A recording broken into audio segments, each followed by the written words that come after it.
ਫੁਲਟਨ county ਦੇ district attorney ਦੇ ਦੁਆਰਾ ਰੂਡੀ ਗੁਲਿਆਨੀ, ਲਿੰਡਸੀ ਗ੍ਰਾਹਮ ਤੇ ਜੌਨ ਈਸਟਮੈਨ ਇਹਨਾਂ ਨੂੰ ਸਪੀਨਾ ਜਿਹੜਾ ਆ ਉਹ ਕੀਤਾ ਗਿਆ ਆ ਇਲੈਕਸ਼ਨ ਓਵਰਟਰਨ ਦੇ ਮਾਮਲੇ ਦੇ ਵਿੱਚ ਜਿਹੜੀ ਇੱਕ ਪ੍ਰੋਬ ਆ ਜਾਂਚ ਚੱਲ ਰਹੀ ਆ ਉਸ ਦੇ ਬਾਬਤ। ਅਟਲਾਂਟਾ ਦੇ ਏਰੀਏ ਦੀ ਜਿਹੜੀ ਗ੍ਰੈਂਡ ਜੂਰੀ ਹੈ ਜਿਹੜੀ ਇਨਵੈਸਟੀਗੇਟ ਕਰ ਰਹੀ ਆ ਸਾਬਕਾ ਰਾਸ਼ਟਰਪਤੀ ਟਰੰਪ ਹੁਣਾਂ ਦੇ ਇਹ ਜਿਹੜੀ ਕੋਸ਼ਿਸ਼ ਸੀਗੀ 2020 ਦੇ ਇਲੈਕਸ਼ਨ ਦੇ ਨਤੀਜਿਆਂ ਨੂੰ ਪਲਟਾਉਣ ਦੀ ਜਾਰਜੀਆ ਦੇ ਵਿੱਚ ਉਸ ਦੇ ਬਾਬਤ।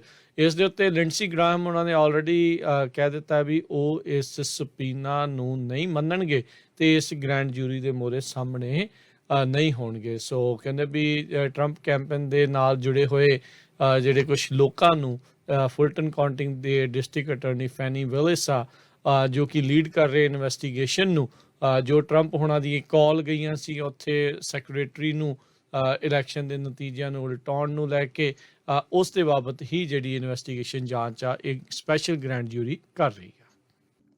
ਇਲੈਕਟਰਾ ਫਾਇਰ ਦੀ ਜੇ ਗੱਲ ਕਰਦੇ ਜਾਈਏ, ਕੈਲੀਫੋਰਨੀਆ ਦੇ ਵਿੱਚ ਬਹੁਤ ਖਤਰਨਾਕ ਅੱਗ ਲੱਗੀ ਹੋਈ ਸੀ। 3,900 ਏਕੜ 3900 ਏਕੜ ਸੜ ਕੇ ਸੁਆਹ ਹੋ ਚੁੱਕੇ ਆ ਇਲੈਕਟਰਾ ਫਾਇਰ ਦੇ ਨਾਲ, ਜਿਹੜੀ ਕਿ ਐਮਾਡੋਰ ਕਾਉਂਟੀ ਦੇ ਵਿੱਚ ਲੱਗੀ ਹੋਈ ਹੈਗੀ ਆ। ਹੁਣ ਤੱਕ ਸਿਰਫ 10% ਫਾਇਰ ਕੰਟੇਨਡ ਹੋਈ ਹੈਗੀ ਆ ਕੈਲ ਫਾਇਰ ਦੇ ਮੁਤਾਬਕ। ਕੈਲ ਫਾਇਰ ਨੇ ਇਹ ਵੀ ਦੱਸਿਆ ਆ ਵੀ 8000 ਤੋਂ ਵੱਧ ਲੋਕਾਂ ਦੀ ਬਿਜਲੀ ਆ PG&E ਤੋਂ ਜੋ ਲੈਂਦੇ ਆ ਉਹ ਚਲੇ ਗਈ ਹੈਗੀ ਆ ਐਮਾਡੋਰ ਤੇ ਕੈਲਾਬਰਸ ਕਾਉਂਟੀਜ਼ ਦੇ ਵਿੱਚ। ਇਲੈਕਟਰਾ ਫਾਇਰ ਸੋਮਵਾਰ ਨੂੰ ਸ਼ਾਮ ਨੂੰ 4 ਵਜੇ ਦੇ ਕਰੀਬ ਸਟਾਰਟ ਹੋਈ ਸੀ, ਜਿਸ ਟਾਈਮ ਦੇ ਉੱਤੇ ਟ੍ਰਿਪਲ ਡਿਜਿਟ ਜਿਹੜਾ ਟੈਂਪਰੇਚਰ ਸੀਗਾ। ਹੌਲੀ ਇਹ 959 ਏਕੜ ਤੇ ਵੱਧਦੀ 3034 ਏਕੜ ਤੱਕ ਚਲੇ ਗਈ। 1200 ਦੇ ਕਰੀਬ ਸਟਰਕਚਰਸ ਜੋ ਬਿਲਡਿੰਗਸ ਹੈਗੀਆਂ ਉਹ ਇਹਦੀ ਭੇਂਟ ਦੇ ਵਿੱਚ ਇਹਦੇ ਏਰੀਏ 'ਚ ਆ ਸਕਦੀਆਂ ਆ ਤੇ ਵੱਡਾ ਨੁਕਸਾਨ ਹੋ ਸਕਦਾ ਆ। ਫਾਇਰ ਫਾਈਟਰਸ ਹਜੇ ਤੱਕ ਫਾਈਟ ਕਰ ਰਹੇ ਆ, ਸਿਰਫ 5% ਹੀ ਜੋ ਆ ਉਹ ਅੱਗ ਕੰਟੇਨਡ ਹੋਈ ਹੈਗੀ ਆ। ਯੂਕੇ ਦੇ ਵਿੱਚ ਉਥਲ ਪੁਥਲ ਦਾ ਮਾਹੌਲ ਪੂਰੀ ਤਰ੍ਹਾਂ ਜਿਹੜਾ ਉਹ ਗਰਮਾਇਆ ਪਿਆ ਆ। ਬੋਰਿਸ ਜੌਨਸਨ ਉਹ ਮਹਿਜ ਕਹਿ ਸਕਦੇ ਹਾਂ ਵੀ ਆਪਣੀ ਸੱਤਾ ਦੇ ਵਿੱਚ ਹੈਗਾ ਜ਼ਰੂਰ ਆ, ਪਰ ਉਸ ਦੇ ਨਾਲ ਦੇ ਹੌਲੀ ਹੌਲੀ ਉਸ ਦਾ ਸਾਥ ਛੱਡ ਕੇ ਜਾ ਰਹੇ ਨੇ। ਉਸਨੇ ਹਾਲ ਦੀ ਘੜੀ ਅਸਤੀਫਾ ਦੇਣ ਤੋਂ ਨਾ ਕਰ ਦਿੱਤਾ ਆ। ਦਰਜਨਾਂ ਹੀ ਕਹਿੰਦੇ ਬ੍ਰਿਟਿਸ਼ ਲਾਅ ਮੇਕਰਸ ਆ ਉਹਨਾਂ ਨੇ ਅਸਤੀਫੇ ਦੇ ਦਿੱਤੇ ਆ। ਕੱਲ੍ਹ 2 ਹਾਈ ਪ੍ਰੋਫਾਈਲ ਅਸਤੀਫੇ ਜਿਹੜੇ ਆ ਉਹ ਆਏ ਸੀਗੇ। ਇੱਥੋਂ ਤੱਕ ਕਿ ਜਿਹੜੀ ਉੱਥੋਂ ਦੀ ਹੋਮ ਸਕੱਤਰ ਹੈਗੀ ਪ੍ਰੀਤੀ ਪਟੇਲ, ਉਹਦੇ ਨਾਲ ਕਰਦੇ ਕਿਸੇ ਨੇ ਸੋਰਸ ਨੇ ਜਿਹੜਾ ਉਹ ਦੱਸਿਆ ਆ, ਕਹਿੰਦੇ ਵੀ ਜਨਰਲ ਵਿਊ ਕੰਜ਼ਰਵੇਟਿਵ ਪਾਰਟੀ 'ਚ ਹੀ ਆ ਵੀ ਬੋਰਿਸ ਜੌਨਸਨ ਨੂੰ ਲਾਂਭੇ ਹੀ ਕਰਨਾ ਪੈਣਾ ਆ। ਸੋ ਫਲੱਡ ਆਫ ਰੈਜ਼ਿਗਨੇਸ਼ਨਸ ਉਸ ਦਾ ਆਇਆ, ਅਸਤੀਫਿਆਂ ਦਾ ਹੜ੍ਹ ਜਿਹੜਾ ਆ ਉਹ ਇਸ ਟਾਈਮ ਆਇਆ ਪਿਆ ਹੈਗਾ ਆ। ਸੋ ਹੁਣ ਜਿਹੜੇ ਲਗਾਤਾਰ ਸਕੈਂਡਲਸ ਨਾ ਬੰਦ ਹੋਣ ਦੇ ਕਰਕੇ ਜਿਹੜੀ ਕੰਜ਼ਰਵੇਟਿਵ ਪਾਰਟੀ ਦਾ, ਰਾਈਟ ਵਿੰਗ ਪਾਰਟੀ ਦਾ ਜਿਹੜਾ ਬੋਰਿਸ ਜੌਨਸਨ ਇਸ ਟਾਈਮ ਪ੍ਰਾਈਮ ਮਿਨਿਸਟਰ ਆ, ਉਹ ਕਾਫੀ ਤੱਤੇ ਪਾਣੀ ਦੇ ਵਿੱਚ ਆ। ਲੱਗ ਇਹੀ ਰਿਹਾ ਵੀ ਲੱਗਦਾ ਵੀ ਇਹਦਾ ਪੱਤਾ ਜਿਹੜਾ ਆ ਉਹ ਕੱਟਿਆ ਜਾਵੇਗਾ।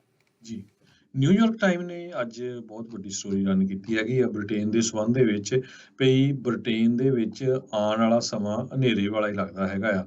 ਪੋਲੀਟੀਕਲ ਇਨਸਟੇਬਿਲਿਟੀ ਬ੍ਰਿਟੇਨ ਦੇ ਵਿੱਚ ਬਹੁਤ ਆ ਸਮਰ ਦੇ ਵਿੱਚ। ਬਾਕੀ ਐਨਰਜੀ ਪ੍ਰਾਈਸਿਸ ਬਹੁਤ ਜ਼ਿਆਦਾ ਉੱਪਰ ਚਲੇ ਗਈਆਂ ਆ।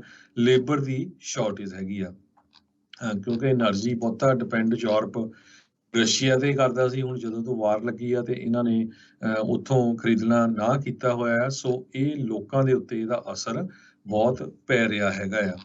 ਤੇ ਇੱਕ ਹੋਰ ਜੋ ਨਿਊਯਾਰਕ ਟਾਈਮ ਨੇ ਰਿਪੋਰਟ ਛਾਪੀ ਆ ਉਹਦੇ ਮੁਤਾਬਕ ਕਹਿੰਦੇ ਪਈ ਯੂਕੇ ਦੇ ਵਿੱਚ ਜੋ ਲੋਕ ਰਹਿੰਦੇ ਆ 1/5 20% ਯੂਕੇ ਦੀ ਪੋਪੂਲੇਸ਼ਨ ਦੇ ਕੋਲ ਬੈਂਕ ਵਿੱਚ 500 ਪਾਉਂਡ ਤੋਂ ਘੱਟ ਹੈਗਾ।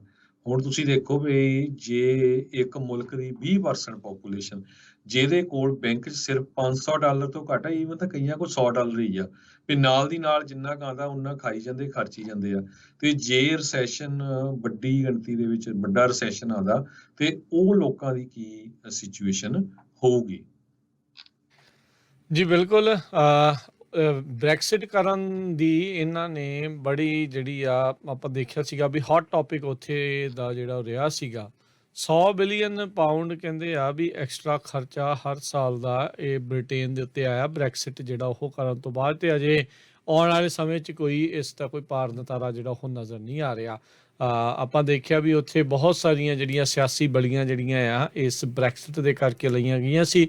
ਲੋਕਾਂ ਨੂੰ ਦਿਖਾਇਆ ਇੱਦਾਂ ਗਿਆ ਸੀਗਾ ਵੀ ਖੌਰੇ ਪਤਾ ਨਹੀਂ ਕਿਹੜਾ ਵਰਦਾਨ ਜਿਹੜਾ ਹੈ ਬ੍ਰੈਕਸਿਟ ਕਰਕੇ ਮਿਲ ਜਾਣਾ ਆ, ਪਰ ਹਾਲ ਦੀ ਘੜੀ ਜੌਬਸ ਨੂੰ ਲੈ ਕੇ, ਲੋਕਾਂ ਦੇ ਰਹਿਣ ਨੂੰ ਲੈ ਕੇ, ਉੱਥੋਂ ਦੇ ਐਕਸਪੋਰਟ ਇੰਪੋਰਟ ਦੇ ਬਿਜ਼ਨਸ ਦੇ ਉੱਤੇ ਵੀ ਜਿਹੜਾ ਇਸ ਬ੍ਰੈਕਸਿਟ ਦਾ ਅਸਰ ਪਿਆ ਹੈਗਾ ਆ।